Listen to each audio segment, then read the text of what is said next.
Hi everyone, welcome back. I'm Michael Sandler, your host on Inspire Nation. If you've ever wanted to find greater freedom and peace, then do we have the Daily Reflections on Addiction, Yoga, and Getting Well show for you. Today I'll be talking with Rolf Gates, the author of Meditations from the Mat and Meditations on Intention and Being, a former social worker and US Airborne Ranger, the co-founder of the Yoga and Recovery Conference, and the author of an incredibly beautiful, peaceful, life-healing work, Daily Reflections on Addiction, Yoga, and Getting Well. And that's just what I want to talk with him about today, about getting well, getting free, and finding inner peace, even if the world is spinning all around. That, plus we'll talk about waves and oceans, a scar from Henry's puppy, cycling in Boston, Fante Buddha Rakita, Spirit Rock and Insight Meditation, chips, medallions, and sneakers, watching grizzlies armed only with a camera, and what in the world lotus eaters and ice cream have to do with anything. So, gotcha. So welcome to the show, Rolf. Are you ready to shine? I am indeed. Woohoo! So welcome so much to the show. Before we dive right into things, what do you mean when you said in the book you became an anxious me before your first memory? I just remember my first memory actually is the day of my adoption, and we were in a hotel. And I remember compulsively eating a chocolate bar. So my parents met me with like a 60s. We were in. I'm pretty sure we were in a. I think you could stay at a Howard Johnson's back then. Yeah, could have been a Holiday Inn. But those chocolate bars they had in the 60s that were just wretched but very big, and I ate the whole thing. I was like 21 months old. I ate it, and I was sick all night.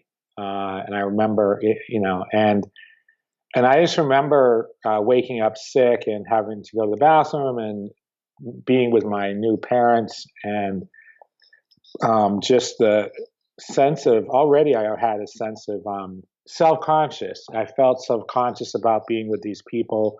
And there was a self that was already in doubt of his place in the world at that night. And then, my next memory of that, the following morning, my dad taught me how to, blow bubbles underwater, and it was like a big victory. And, my dad, showed my mom, like, look what he can do. But I had spent my first 2 years in a Catholic orphanage, and I was appalled that I was doing all of this in my underwear. So at 21 months old, I was like, I don't feel great being in public in my underwear. And so I was already self-censoring, self-monitoring, kind of figuring out where I fit in and not really knowing, And quite frankly, I don't want to simplify those experiences. That's how I felt. That's what I remember, was just having the experience, but also having the self-consciousness about the experience. And you could say, well, that's normal for someone who's just a day of their adoption to be like, who are these people? But in my memory, it's a fairly practiced sense, this sense of not really having a place to be and not really fitting in. And then it kind of continued. It stayed with me all the way through, certainly elementary school. Like by the time I became a teenager and had the kind of a teenage attitude, I started to not care. I started to armor up and have like a persona that didn't care. But when I was just more authentic and vulnerable, like a young child, I was like very clear about the fact that I didn't know where I fit in. And that sounds like it stayed with you. And I do a lot of coaching work, and whether it's counseling or coaching work, we know that, ages 0 to 7, those things that may seem small to an adult, those things are huge, and those grooves in the record only grow deeper the more we use it, the older we get. And Right. and so if I understand right, by the time we get through elementary school, we get into maybe junior high, high school, you're sitting in the back of the class, you're not feeling like you're fitting in, and you're walled up. Correct. Yeah, I hung out with I did this early on. I think around third or fourth grade, I started hanging around with the kids who hadn't worked it out. One of these kids is still in my life now, and he got sober few years back. He's about 6 or 7 years sober, but like, he shared with me that he had a family disease. The family disease of addiction was alive and well when he was a child. So he was growing up in an alcoholic family, and he was one of the like 4 or 5 guys that hung out with me in the back. And I'm sure that like if you unpack their stories, there's just this uncertainty about, you think about growing up in a kind of chaotic household, you're not really sure what's, like at home it's chaotic, and in school there's supposed to be this order, and you're not really sure, like, am I about the order? Am I about the chaos? Like what, I mean, and there's not a communication between the two. There's not even an acknowledgement of that contrast, that these kids are in craziness at home and supposed to be in order at school. And like, how does a child translate these two environments? How do they accommodate them? From there, was one of the ways that you tried to find order was to bring some sports into your life? Well, yeah, on the upside, my mom was a big sports fan, and we watched sports together. And I immediately, brown men were succeeding on television in sports in the '70s. It was like kind of one of the early heydays. There's Muhammad Ali running around, and there were these like incredible superheroes who were brown. And it was like, oh, this is my deal, this is what I can do, and it's really interesting. I felt it when Barack Obama became president, the significance of that modeling. And I felt enormous sadness that women didn't get to have a female president recently for that same reason, that literally, if you look at how I felt in 3rd grade or 4th grade, what brown men were succeeding at was where I felt I was supposed to be. And if we don't have women succeeding in certain places, it's really hard to have that certain feeling that, oh, this is where I'm supposed to be. I'm watching my daughter start to go to the gym, and she knows her dad been a gym rat his whole life, and she's just like easing into it. She's just like, this is where I'm supposed to be. And so there's not a hiccup, right? She just is adopting the behavior. This is where I'm supposed to be. And so for me, sports were where African Americans were succeeding. And so I was just going to do what they do. And fortunately for me, sports are extremely, there's some shadow there, certainly, but they are extremely, they're definitely what I needed in terms of like their structures, there's rules, there's a way to kind of train yourself up. Like I could understand how to train myself into a skill in sports in a way that I didn't really have a passion for in academics. I mean, I'd go through the motions, but I really got that if you throw a baseball 1,000 times, you get better at throwing a baseball. And that structure, if I understand right, and I was talking with Adyashanti about this a while back, and it was bicycle racing. For me, it was bicycle racing and speed skating, that if you throw yourself into sport, if you understand the discipline behind that, you can then transport it into other areas of your life or into deeper inner practices as well. Well, yeah, I think you're driving this groove between training and success. And I cannot think, when you think of like how humans roll, like we're basically learners throughout life. If you establish that pattern, the link between, so when I got sober at 26, I immediately started, the support for me in being sober after rehab was a 12-step meeting. So I went 7 days a week. I wasn't going to like go once in a while. I did not feel good to me. It was like, I'm trying to get good at something. I'm going to like apply myself, And I'd been on a wrestling team. I mean, I think everyone who succeeds in any sport reaches a level of like significant devotion and follow through. And there's nothing like wrestling for like putting those requirements in someone's face. It's like you were going to walk out on the mat by yourself and pay the consequences of whatever preceded that moment, And so there's an accountability loop in wrestling that I encountered in 7th grade, and I wrestled in middle school, high school, and college, and there's a direct relationship between what you were doing Monday afternoon and the success you had on Saturday, and so I think that served. It definitely made getting sober possible. That training, and I cannot imagine if I hadn't had all those years of discipline in sports, that I would have had the same kind of success in getting sober. I had never looked at it until you mentioned it this moment, that when you make that decision that you want to get sober, that you're going to get sober, you can, in a sense, say, I'm back in training. I'm in training for life right now.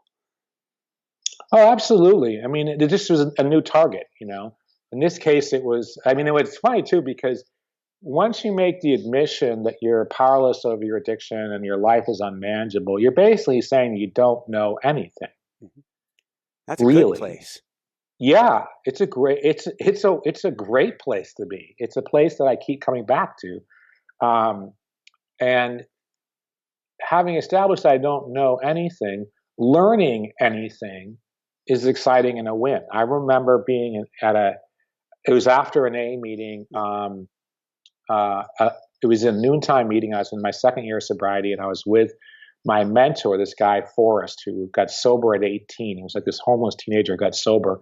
And so when I knew him, when I met him, he was 25. He'd been 7 years sober at 25, which I thought was just amazing. And like, what a character! He was at Harvard, you know, from being a homeless kid to being at Harvard. And I remember him watching him talk to someone, and he made eye contact. He'd nod his head. He'd go, uh-huh. And I just remember watching and being like, oh, that's like, this is part of how to be in a conversation. I was literally learning life at that level. Wow. Where I'd have to like look at someone and be like, that's how to like talk to someone. I didn't know how to talk to someone. Like, you make eye contact, you nod, you go, uh-huh. You let them know that you're listening, that you care, and that there's empathy. Like, he was communicating empathy. And I learned, that was like day one of empathy. You know? Wow. I learned, I watched, I observed empathy, and I acknowledged I am learning right now something significant, which is how to like how to have like a meaningful conversation with someone. You know, and so yeah, my object of meditation at that point, I'm 26, 27 years old. Well, it was kind of everything. Like, how do you pay your bills? How do you have a friend? How do you be an employee? You know, it's just life 101, and then training up to that, identifying like what are the skills, what are the primary colors of being an employee, what are the primary colors of being a friend, and then watching the incremental growth as I learn to be there for other people or for myself. Wow. And one of the questions you must have been asking are, what are the primary colors of being with me? Because now you have to be with you.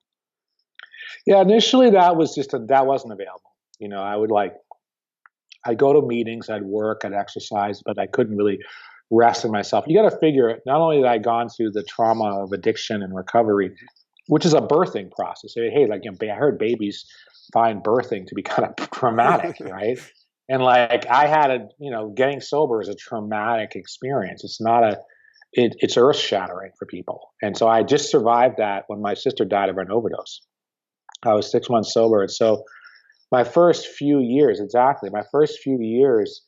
I did not have a lot on the ball. I didn't have a lot of resources. I could just go where I could do what I knew to do to be safe. I was very inspired by the idea of putting days of sobriety together. I wanted that like completely. So I remember someone asking me, I was about maybe 2 years sober, like, what do I want in life? And I said, well, in 25 years, I want to be 27 years sober.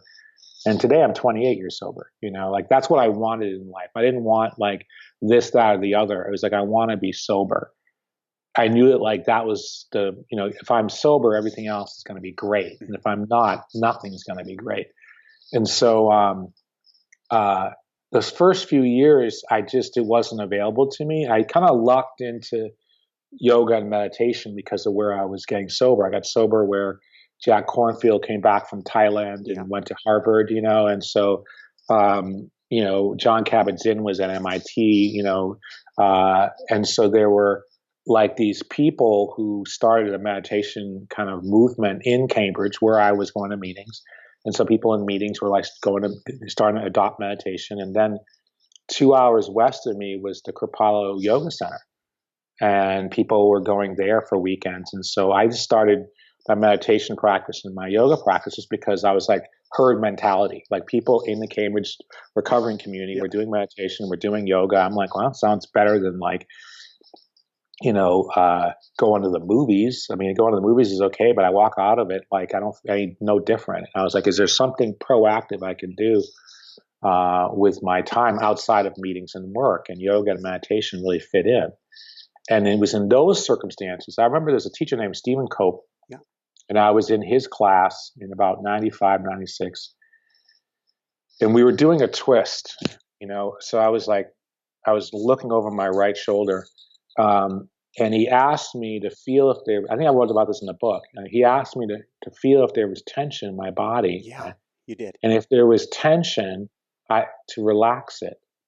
And I followed the instruction, and I was like, oh my God, I can feel the presence of suffering in my body, and I can let it go. That was new. Right? Like I don't need to run 10 miles. I don't need to go to 15 meetings. I can just be physically present for what's happening and let go of my suffering. And so that began a new journey. Woohoo! What was your first experience? When you first went to yoga, you get on the mat. What was that like for you? It was pretty spastic. I didn't know what I was doing, and I tried to do it like an athlete. So I tried to win. And it was back in the day, so they didn't have yoga mats. They just had blankets. So I kind of flailed around on a blanket for an hour or so. But then afterwards, it was a morning practice, so we were having breakfast afterwards in silence at Kripalu.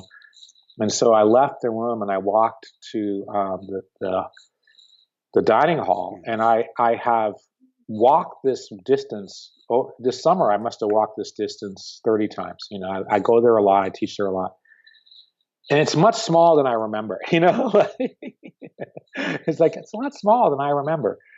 But in my memory, this walk was a good 50 yards. It's actually about 50 feet, and or maybe 75 feet. And as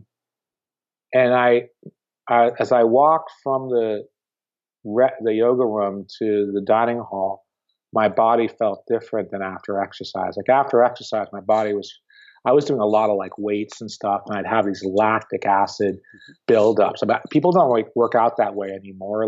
Everything I do now is more, functional movement, and so you don't get lactic acid buildup. But in the 80s, you would just do these weight training things that would just fill you with tension, and lactic acid. And so you'd finish a workout like hardly able to move. And I associated yoga with being a workout. And I left that room and I walked down the hall, and I could move better than before. And it was like the first time in my life. I'd been an athlete the whole way through, and I'd never done something where I could move better afterwards than before. There was less tension in my body than before. And that was a feeling that I was like, I'm going to probably do that again. My wife and I just joined a gym again this week for the fall, and it has a set of stairs right outside of the gym. And I remember my old days training to become a big sprinter. I was one of the top 10 sprinters in the country at master's level for a little while. So I was a big boy. And when I would do a gym workout, if I could walk down the stairs after lifting with my legs, then I have to go back up and do more because I should buckle, was my thinking on the way down the stairs. So yeah, those are the old workouts, right? And, exactly. I love what I do now. It's all movement based. It's like, I do my yoga, but I do yoga and surfing, but I also do, like bear crawling and burpees and kind of, medicine ball. I like functional movement. I think it's, especially in my 50s, it's really good for me to have some small amounts of intensity. I do like 9, 12-minute intense workouts a couple days a week. And it really it creates this stability in my body for other things, Beautiful. So going from stability and yoga, let's talk about the importance and the meaning of surrender to you. Okay. Well, I keep learning that lesson. Right now I'm in a intense meditation time. So I meditate now in my home practice, maybe an hour or two a day. And it's just like a new kind of development that it took a long time to get there.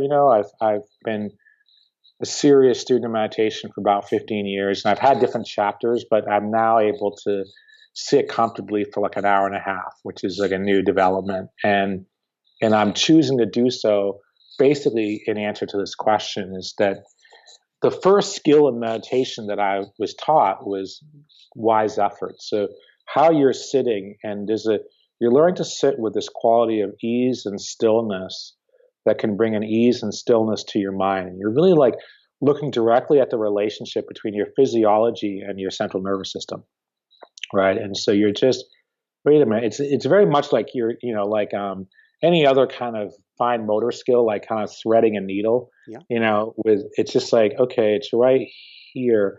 You're kind of, and so that's the first stage of wise effort is and then the second stage is you're letting go of the extra effort. There's this idea, if you take an action with an ounce of extra effort, the extra effort will be experienced as tension. Yeah, and so I like it. So you bring yourself to stillness, and then you realize, parts of me are holding on, and this is where you start to come into the traumas and the assumptions and the optical illusions of consciousness, and so you start to encounter like, where do I habitually resist life, and so then the second stage you kind of go, when I describe it, it's like a rock sinking deeper into a lake, but it's like allow your letting go to be very deep, and so you bring this letting go intention into the deepest parts of yourself, and that's a great conversation to have, and like just to feel like, be honest with yourself and feel, in your sacrum or whatever. A lot of my attention's held in the first two chakras for obvious reasons, right? So lumbar spine, sacrum, it's just like, feeling that tension and letting it go. And the third level to me of this, and this is just how I experience, it's not what the Buddha taught, but it's my experience, is that as you start to let go of those at those deeper levels, you can feel that there's this assumption that you're not supported. And so in this third level, you start to allow life to hold you. And you stop trying to prop yourself up in your my meditation posture that I am doing, right? It's like you let go of this separateness, and you start to let life hold you and be in the held experience. And this is what surrender is to me, is we stop trying to do this as a separate entity, and we start to experience. And so the first surrender as an addict was just to let AA hold me. I let this 12-step program hold me, and I let the people in it hold me, and I just did what they told me. I let the teachings hold. So I let the teachings hold me. I let the Sangha hold me.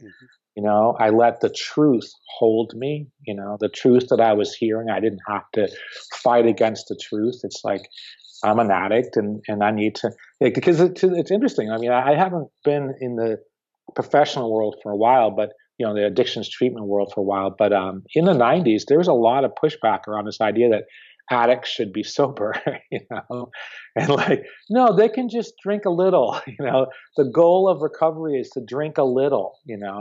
And that just didn't sound like truth to me. But what sounded like truth to me was that if I don't drink, I won't get drunk, And so I just let the truth that I was hearing, and other people are going to hear other truths, and I encourage them to let their truth hold them. It's not, you don't need to be held by my truth, right? But it's like I was hearing the truth about my addiction, and I let myself be held by that. I was feeling kindness from people, and I let myself be held by that. I was feeling a power in a community, and I let myself be held by that. And that was like my first surrender, was just, now I'm in this new phase where I'm allowing life to hold me, but then there's something deeper. I'm surrendering to the love in this world that we're in, right? The support that's around me at all times that encompasses us. I'm also surrendering, the phrase is let it be, meaning like, this soul that I am, like surrendering to that as well. And I like the phrase it, because I'm new in this relationship, and so I don't really know what it is. It's just like is it a boy? Is it a girl? Is it like what is this thing? But there's a underneath the kind of superficial layers of my being, there's this resting, this Atman, as they say in yoga, this resting soul entity, and it's just surrendering to that as well. And so surrendering to me is seen as like giving up, but it's really about receiving the support that's present in your life. You're surrendering to the fact that you're actually being held by life. You're not fighting against it. Beautiful. Thank you for sharing. There's a Mm. term that I use, which is an open-hearted warrior, which means to drop your shields and to lean in and to allow. How did you wrap your mind around the answer is going to come from not fighting what is, but as you're saying, letting it be? I think, like I said, I had a leg up because I read the big book of Alcoholics Anonymous. I went I ended up going to a meeting, and I won Who the drove lot. you to the meeting? So what happened is okay, it's a long story, so I'm going to try to find a short version. I had a soldier I was a platoon leader. I was a military officer in 1989, and I was stationed in Germany. And we had this 19-year-old soldier get hit by a train while he was drunk. And I accompanied his body home, and I met his mom, and I met his community. And this experience touched my heart in a way that was like, it was the final domino. Like, I hadn't really enjoyed my drinking for many years, but this was like over the top. And so when I got back to Germany after that experience, I went to my commanding officer and I told him that I was having trouble with alcohol, and he referred me to their addictions treatment, professionals. And I met with them, and it didn't really, I just didn't have any ability, to succeed in a clinical setting. So I couldn't connect to clinicians, and I couldn't connect to the conversation. So they just got on the phone and they called a guy who they knew was sober, and going to meetings in Frankfurt. And they asked him if he'd try. And so he came and picked me up, and he was this Vietnam veteran. He had done 4 tours in Vietnam. He started at 17. He went to Vietnam at 17, was there for 4 years, and he had continued on. And he was still in the military when I met him.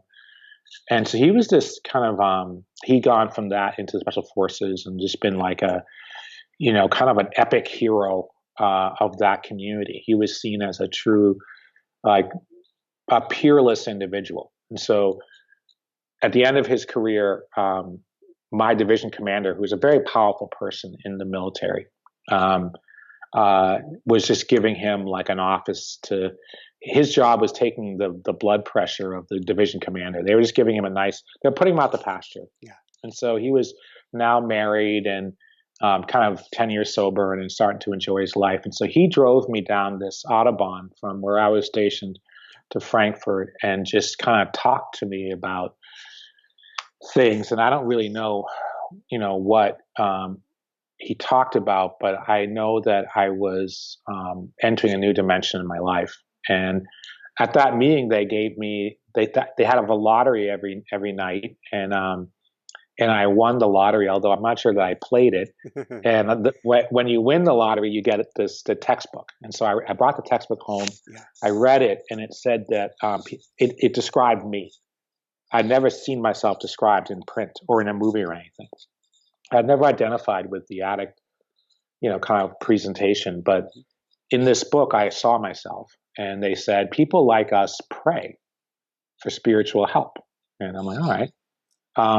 And so I prayed, and I asked God to take the pain away. I didn't have a plan, but I just did. I didn't know what I was going to say, but I prayed, and that's what I said.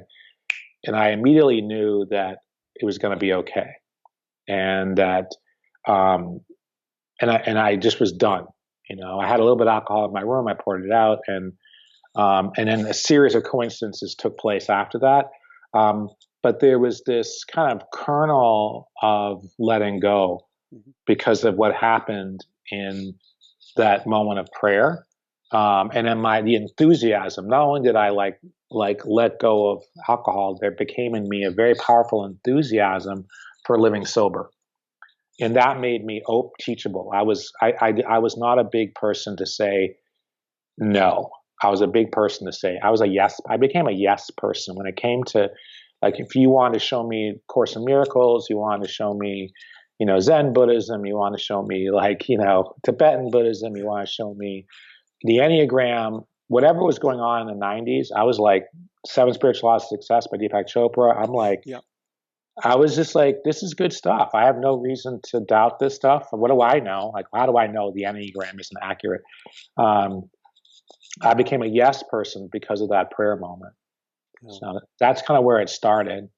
Wow. Can you tell us about your first teacher, Henry?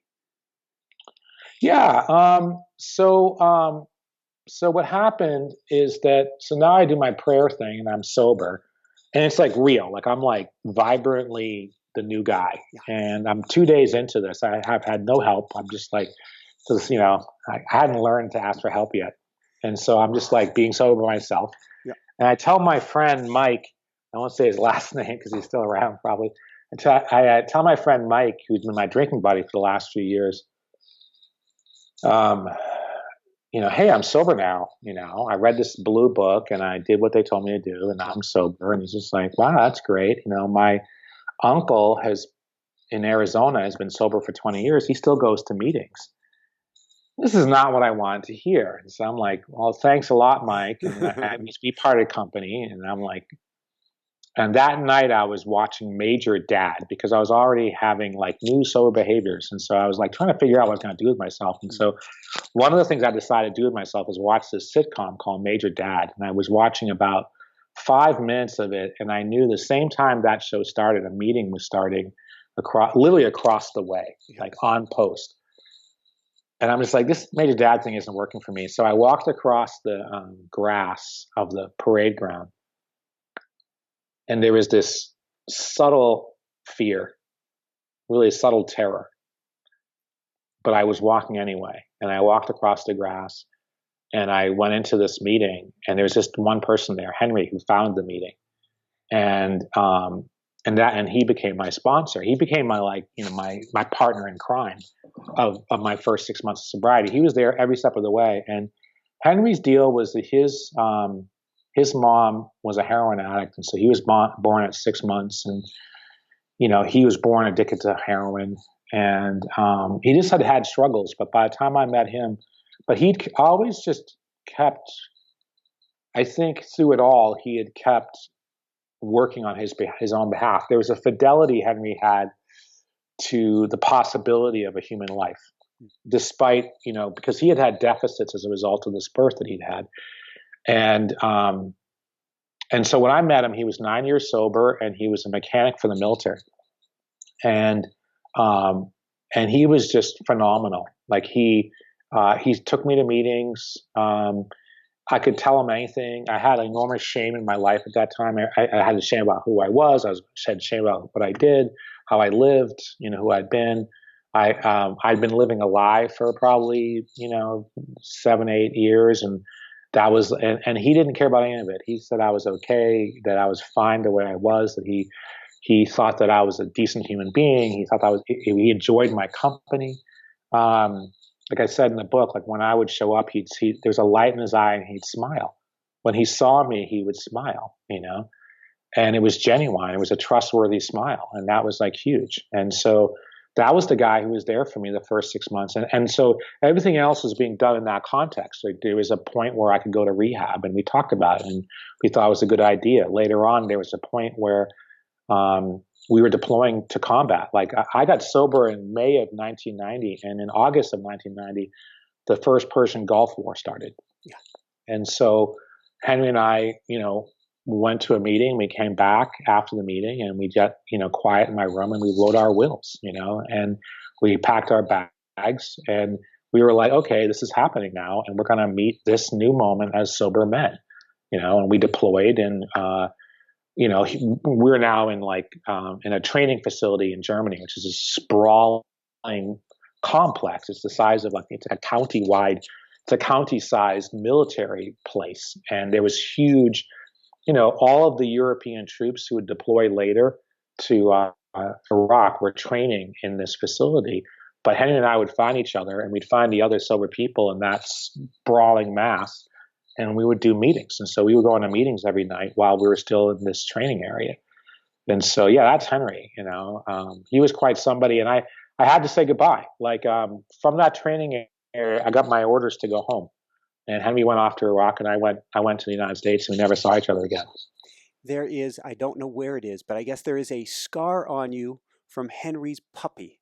What does that Yeah, remind you of? it's right here. So you can't see it probably in the thing, but I can see because it was a very sharp tooth. Yeah, it's right. It's just a straight line right here. Yep. Um, uh, so I was on his couch.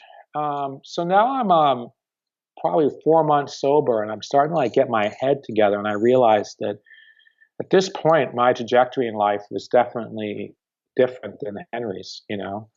Um, I had more resources. So even at that early stage, it was clear that I had more resources than him.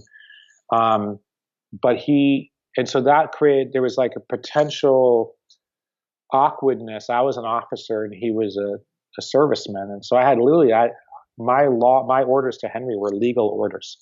He lawfully had to abide what I had to say. So you can imagine in this mentoring relationship, there's some awkwardness, and Henry's graciousness just took care of all of that. And he would have me, he knew that like being alone on weekends was tough because I didn't have anything, there was nothing for me to do.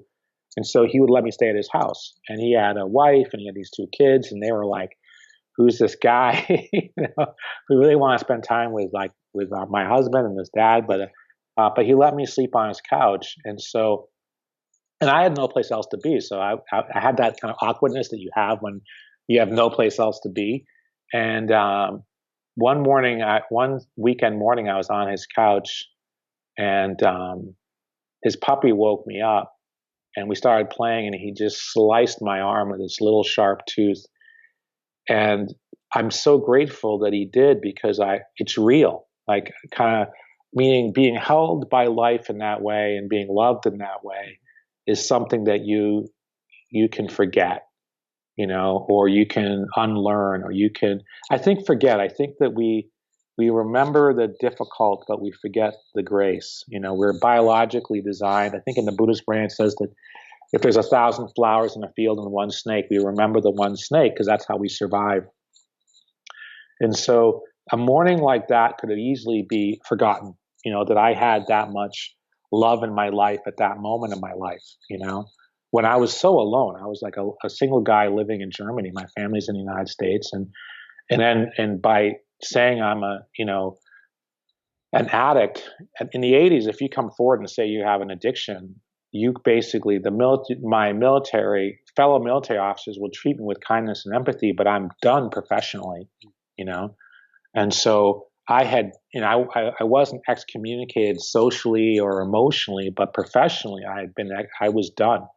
And so the only community I had up to that point was the Brotherhood of Military Officers, and I was like a persona non grata in that community, and I was living far from home, and the only like person really on the planet who was looking me in the eye and saying, I care for you is this guy, Henry, and I got to spend my weekends at that point in my life. I got to spend my weekend on this guy's couch, and I can know, and I'll tell you what, like I got picked up by this Lyft driver last Sunday, and he got about halfway to my house. It's about an hour and 10-minute drive from SFO. He's like, dude, I can't take you home. I don't have enough money for gas. If I take you to your house, I won't be able to drive home. I've got to like call someone and get you another car. And I was just like, I'll give you $20. It's fine. Let's just go home. And it wasn't about an inconvenience thing. It was about a Henry thing. Like Henry taught me how to be with someone who was in that level of vulnerability. How and who taught you to be that way with yourself? What happened is, you're right, because that's a very specific kind of gentleness and kindness, which is the exact kind of kindness you have to be when you're not behaving well, when you're not like living up to your standards. You have to be able to treat yourself the way I treated this driver, or it's not going to work. Nothing we talk about will work if there isn't that loving kindness towards ourselves, right? So I started going on silent retreats when my daughter was born, because the resources I'd had in place up to that point could not support me in the radical change my life was going through as becoming a parent. I was 39 years old.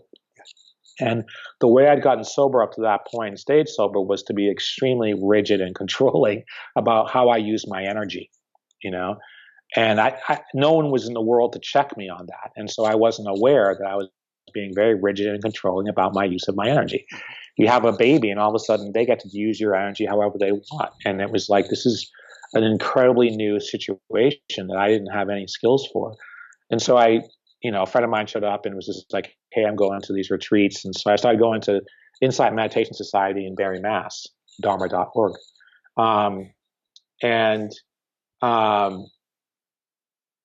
And they have silent retreats. So you're meditating all day, every day in silence. And that's its own learning curve, to tell you the truth. That was pretty rough. 45 minutes. I remember counting in one 9-day retreat, I sat for 45 minutes, 70 times. Wow.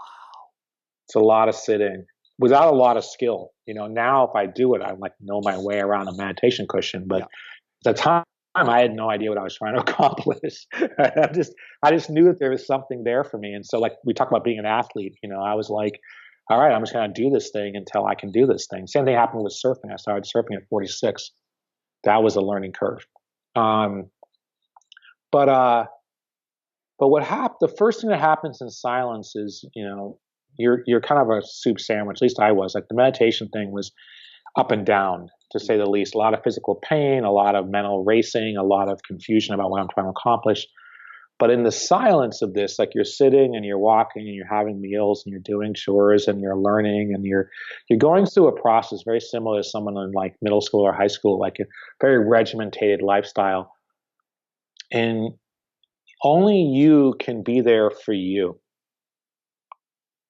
And in that silence of those first few retreats, I learned to befriend myself. I learned to like give myself a cup of tea when I needed it. I learned to like hold myself to a higher standard. Like one of the things that really works for me is to have an aspiration. I go on these retreats and it's like to have an aspiration and then follow through, So my aspiration was to get up every morning at 4 and do an hour of yoga before we had a 5:30 sit, 5:45 sit. And so I would do yoga. I'd have coffee from 4 to 4:30 and do yoga from 4:30 to 5:30 and then sit at 5:45. And so that was my aspiration, was to do, I wanted to do my yoga every day, the whole retreat. I wanted to make sure to hit every one of the seated meditations. Sometimes on the walking meditation, I'd go for a hike or something. I don't recommend it, but I wasn't that steely when it came to walking meditation. But I kind of felt like I owed it to my family to, if I'm going to be away from them for 9 days, I better at least hit all the meditations. Right? And so I'd aspired to that, and friendship towards myself was just knowing that I wanted to achieve my aspiration and holding myself. No, dude, you really want this, and befriending myself in this silence and this long, protracted time with just yourself. And you get to have this tea, you get to sit and look at this view. Like I would, we kind of rush around places. And one of the things I let myself do is sit and watch the moon at the end of the day. Yeah. It's usually it's a little bit chilly there in California at night. And it's easy to kind of be like, oh, I've got a big day tomorrow, and the day is done and you run to your cabin for your sleep. And I just allow myself to sit and take in 10 minutes of the moon. These little things. There's a little spot that I sit after lunch and drink an Earl Grey tea, and I would just be nice to myself. I would be the way I was and so I learned that like, and it's just a way that when we calm down a little bit and treat ourselves more gently, we're gonna do that with everybody else we meet. It's gonna be available to us for other people. Amen. Thank you so much for sharing on that. Since we're talking about compassion and self-compassion, your book is so beautiful. I want to recommend it to everybody. It's so, to me, peaceful. That is the biggest thing that I got out of it, is this sense of stillness, of slowness and peace. You have a great quote in here from a Zen teacher talking about moving toward pain with compassion. When we disown a part of ourselves, it becomes an extremely powerful toxin that poisons our mind states, our behaviors, our outcomes. What can you tell us about that?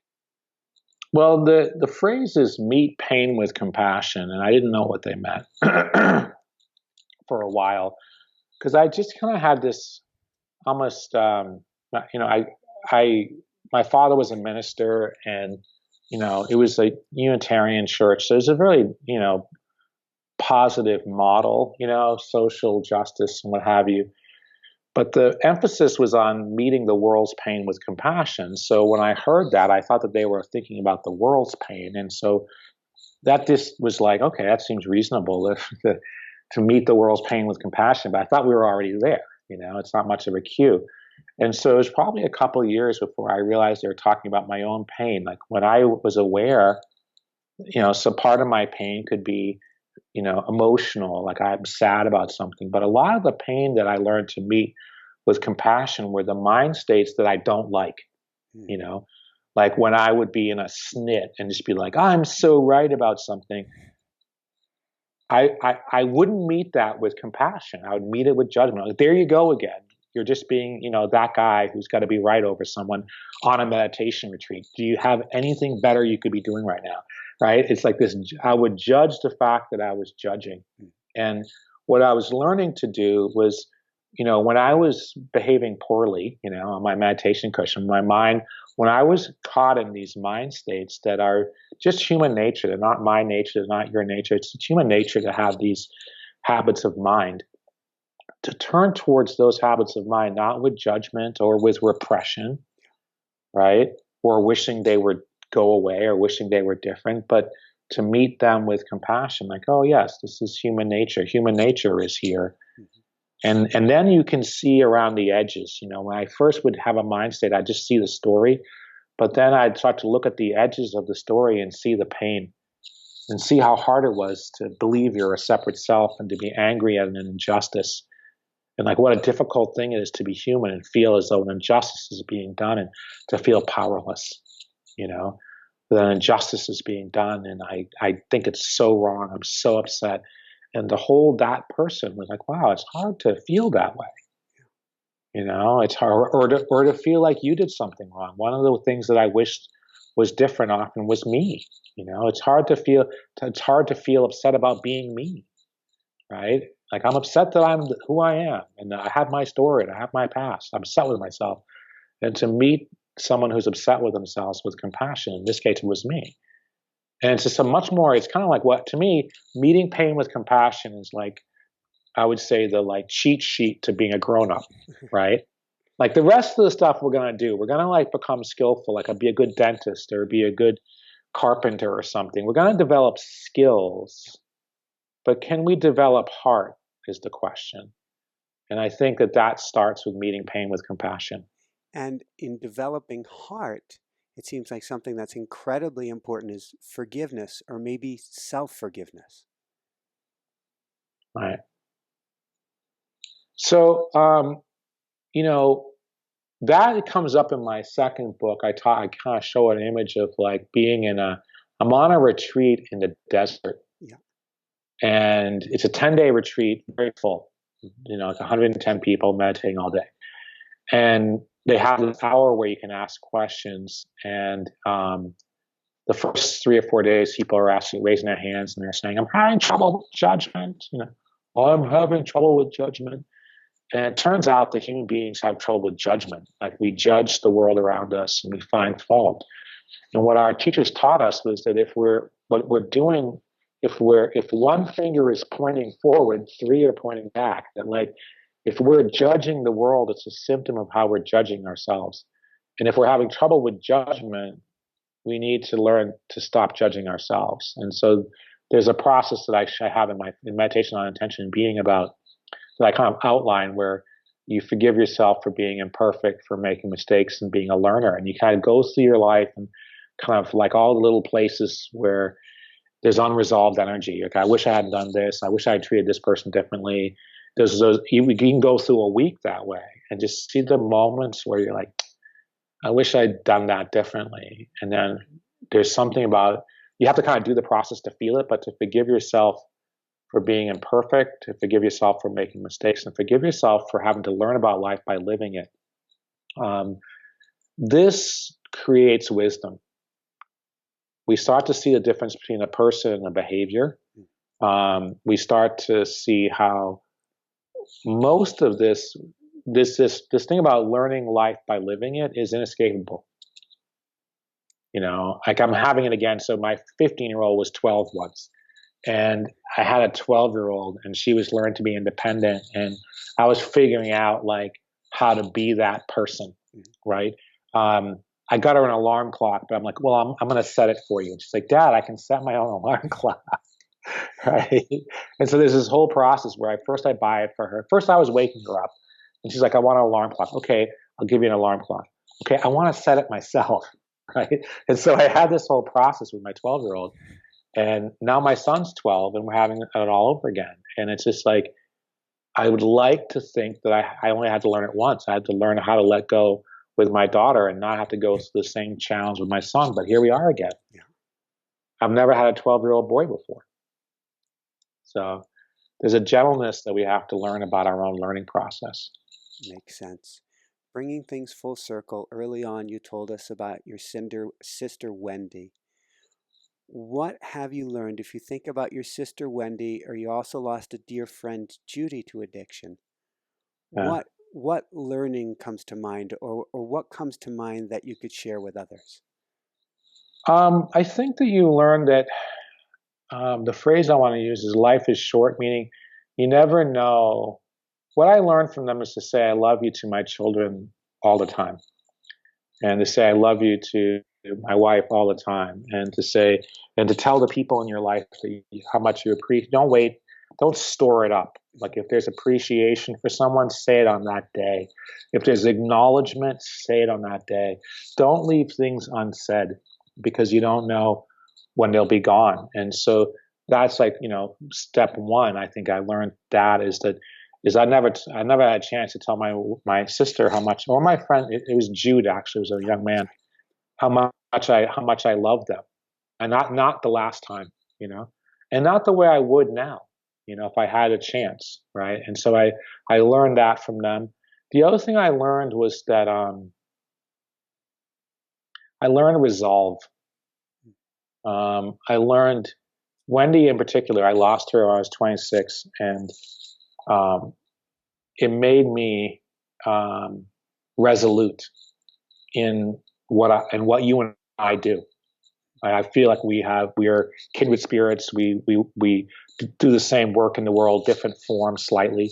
But the passion that we have, it's not necessarily recognized in some circles as having, the value that you and I place on it. But it's like it's irrelevant to me if anyone validates the path that I've chosen. I'm on a path of service, and it's a particular path. And the work that I do is in part driven by the sense of loss over Wendy in particular. Certainly Jude, but Wendy was like, so young. I was so young when it happened. It's like, we are not going to save everyone, right? So let's save as many people as we can, we don't know what that number is. But like, if it's a difference between 19 and 21, let's make it 21, And that's where I'm coming from, that's what I'm about. I'm not about like a lot of the external measures that like the world has around success or what this is. It's just, it's like what he taught me was like what matters and what doesn't. If you've had your heart broken like that, what matters and what doesn't. And to me, human suffering and human freedom is what matters. And like the other measures of, like external measures or what have you, pale in comparison. Anyone who's lost a loved one knows what matters. On that note, Jessica, my wife, she's the producer. She always wants me to ask, what advice would you give parents to help their kids today? Don't think, I worked with kids for a bunch of years, and I'm using what I learned with my children. I think the first thing is structure is way underrated. If I had to be my son's best friend, yeah, or the person whose standards my son knows, and knows that I will be consistent. That is who I want to be in my son's life. Is to say, I want to be, I find, because my son and I are very close and we do a lot of things. We spend a lot of time together, Yeah. you know, I'm surprisingly amount of time together, compared to what my father and I did, and many models of fathership in the United States. But in Santa Cruz, the dads are around a lot and they spend a lot of time with their kids. Cool. And so my son and I have like hours and hours of unstructured time together, you know, on a weekly basis. And so it's very easy to fall into that friendship. But my role isn't so much to be his friend as to be the container, you know, to support him and specifically around attitude and effort. Mm-hmm. It's like learning to bring full attitude, full effort to every structure, you know, whether it's a science class or a cross country practice. It's like you're learning how to give life your full effort and being very consistent around, like, I don't care about the results. I mean, my kids do great in school, but I would not, if you got a B or an A, I'm not going to like I will give them praise for that. Yeah. But like, it's not going to matter in the big picture if you got a B in 7th grade, right? But what matters and what I want him to know every day is that to learn how to give your all to something. I think there's a joy that comes from knowing you've left it on the field, and there's a certain kind of pain that comes when you know you held back. And it's like, I want him to know, win, lose, or draw, that he gave his all to everything. My daughter has that lesson internalized, and so with her, it's more just my wife and I are just little cheerleaders on our sideline. Cool. You know, at 15, she's just off and running. You know, but my son at 12 is still like negotiating. You know, there's a little bit of like, I want my cake and eat it too, and it's just like, that's cool. But I'm the guy who every day will tell you to look at your attitude and your effort. What is the quality of the attitude and the effort that you brought to everything you did? And like, are you cool with it? You know, I don't need to be cool with it. You need to be cool with it. So that's what I love it. On that note, what personally brings you the greatest happiness, or what I call the woohoo factor? There's a lot of things. I guess of all the things that I care about, the thing I care about the most is bringing a smile to my children's face and to my wife's face.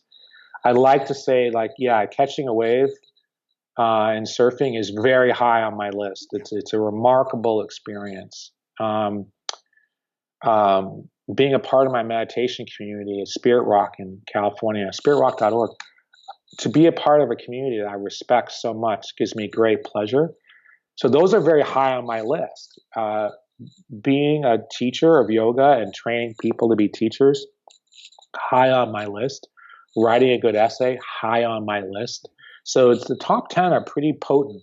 But when you ask that question, it's that sense of like knowing that my wife feels loved. You know, knowing that my kids feel loved. Yeah. Like that is my calling. That's my calling. And so. What better calling could there be? Yeah. So where can people go to find your beautiful book and to find out more? Well, it's in all the bookstores, you know, like Barnes & Noble and what have you. And then Amazon.com is, you know, I think where people are finding it most of these days. BarnesandNoble.com, you know. And then wherever I'm at RolfGates.com, and I travel the country, you know, year in and year out. So whenever I teach somewhere, if you come to my workshop, my books will be available and I'll sign them. Fantastic. So if you didn't catch RolfGates.com, come on over to InspireNationShow.com. We'll get you over to RolfGates.com. This is absolutely beautiful, Rolf. Before we dive into a very brief meditation, any last words of wisdom you want to share with people?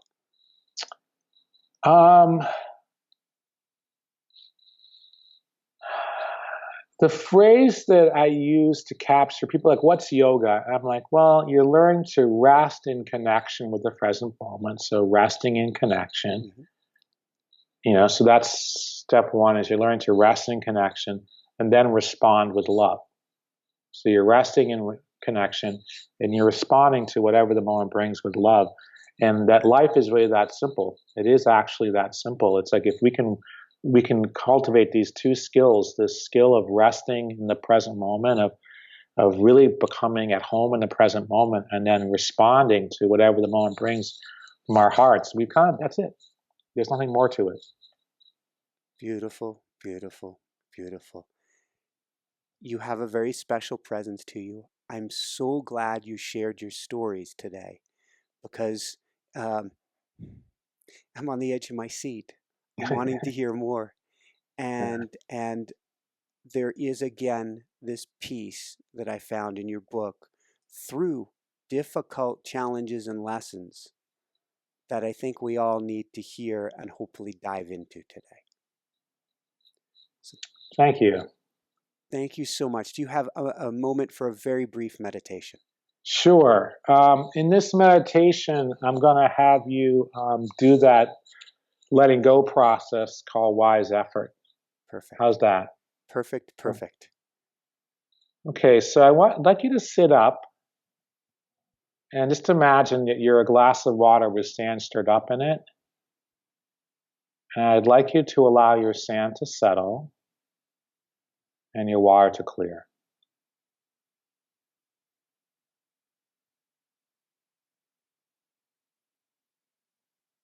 And begin to breathe into your clarity.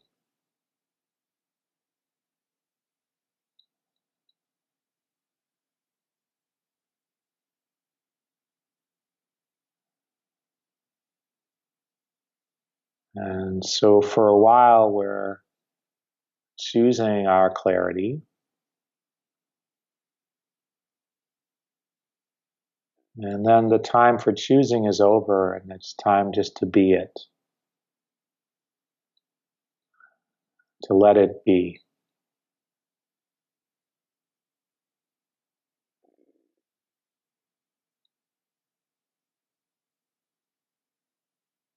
Let's take a breath in and a breath out. Let's bring our palms together.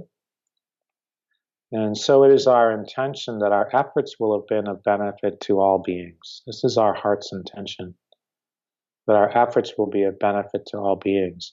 May all beings be safe. May all beings be healthy. May all beings be happy. May all beings find their freedom. May they know peace. And may they walk through the world with ease. Namaste. Namaste. Thank you so, so much, Rolf. You're welcome. It's so good to be here. I couldn't agree more. Thank you, thank you, thank you. Got to crank it back up for the finish now. So for everyone out there, this is Michael Sandler saying, be well, have fun, get daily reflections on addiction, yoga, and getting well, and begin resting in the present moment and responding with love today, and shine bright. Woohoo! You hit it out of the park, Rolf. Oh, thank you, Michael. It was great to meet you. Thanks so much for watching. If you enjoyed it, be sure to like below. Also, leave your comments. Have some real fun with it. Subscribe to our channel where you're going to get more great videos, more interviews coming up. And check out our website, inspirenationshow.com. That's where you'll find tips, blogs, information, videos you won't find anywhere else, and useful and helpful resources to really help you kickstart your life and to shine bright. Thanks so much again. Thank you for your support. Like, comment, subscribe. See the website. Thanks so much and have fun. Of course, shine bright. Woohoo!